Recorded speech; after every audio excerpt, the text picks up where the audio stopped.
Hey everyone, and welcome back to Woodshop Junkies. I've got a very small space available to work in, and as my derby developed and I bought more equipment, I finally reached the point where I could barely move in my shop. A hobby is supposed to be relaxing, but I found having to navigate my shop more aggravating than relaxing. Until I finally lost it and decided to tear it all down, move all my tools to one corner to the garage, put all my projects on hold, and focus on building the ultimate workstation. The idea is to build one large 1.6 by 2.5 meter workstation, put it on wheels and have it as an island that I can move around in the shop. On this island I want to house most of my equipment like my table saw, miter saw and plane. Also add my compressor, have a router table, dust extraction and have most of my handheld power tools at my disposal as well. Doing this is going to give me have quite a few advantages like centralized dust extraction, but it's also going to pose quite a few challenges like power and weight requirements, but most of all how to install all this equipment without them clashing or restricting each other's uses. For this reason I'm going to build this bench over a series of videos, starting with today, just the frame or the basic framework skeleton of the bench. From there I'll post videos on each individual tool I add to the bench.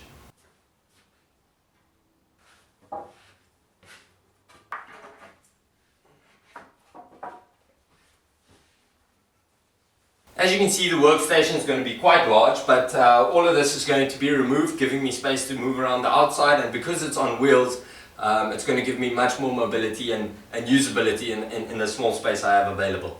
The base frame I'm building out of construction lumber to keep costs down. From here on up I'm going to be working with plywood. So just the base I'm going to assemble using coach screws, countersunk coach screws, so that I don't have pieces protruding on the outside, and from there plywood to finish up the workstation.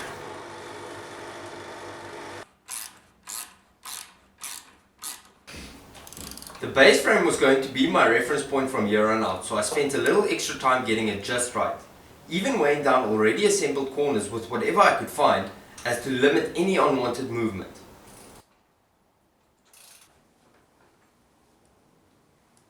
At this stage, I gave the base frame a quick sand down and softened the outer edge using a router, so I wouldn't have to worry about that later.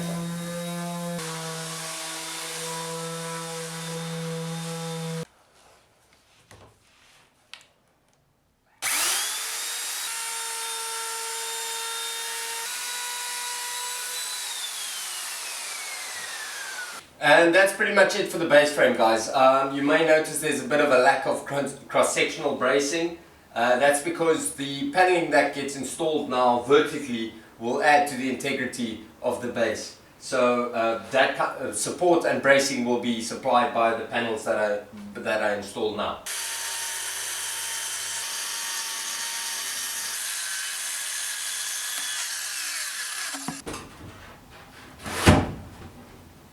Okay, so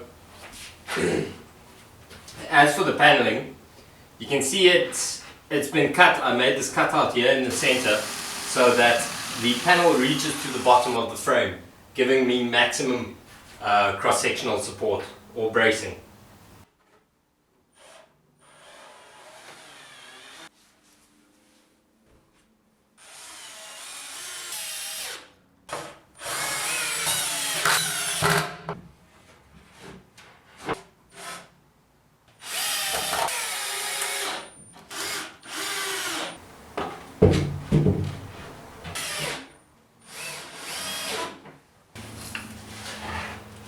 Okay guys, so at the moment things might not be making so much sense, but the partitioning is obviously to add structural integrity and also split the station up into its different components. This is where my table saw and dust extraction will be, my compressor, my miter saw, planer, and then just a bench with a vise and a general hand power tools.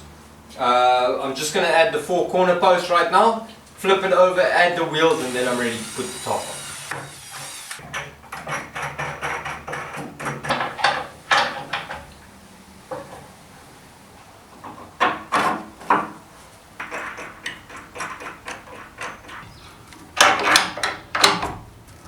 Okay, so that's pretty much it for now. I'm going to flip the table on its side, add the wheels, and then I'm ready to put the top on.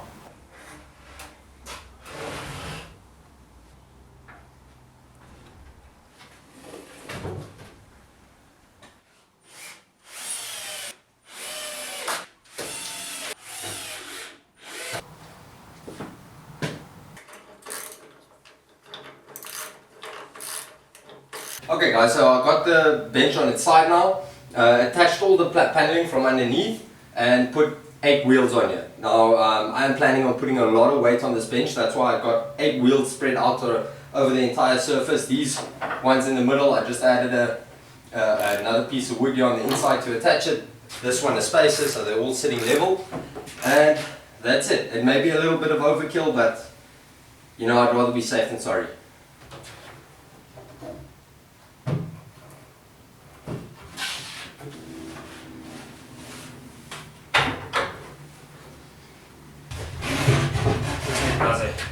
Okay, as you can see now, I've got the top on. It's 18mm MDF. I'm using it because of its smooth finish, so I don't have issues when I want to move my wood or projects that I'm working on over here. As you can see, it is big. I may have overestimated my space available, but it's pretty much what I had in mind, and I do have enough space moving around it. So what I'm going to do now is I'm going to fix this top to the 4 corners and the bracing, and then I'll be ready to start installing each individual tool.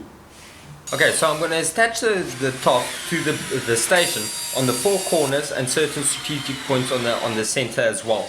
But to prevent the screws from damaging anything I might build on the station, I'm going to countersunk them into the wood.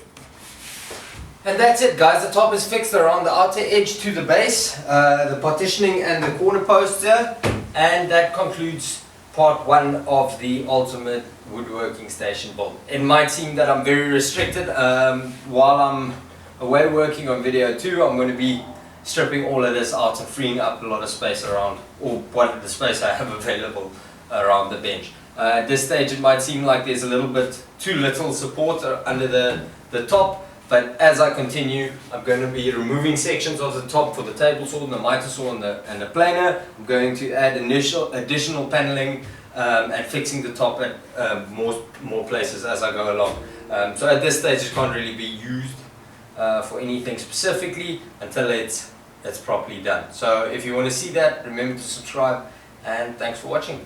Cheers!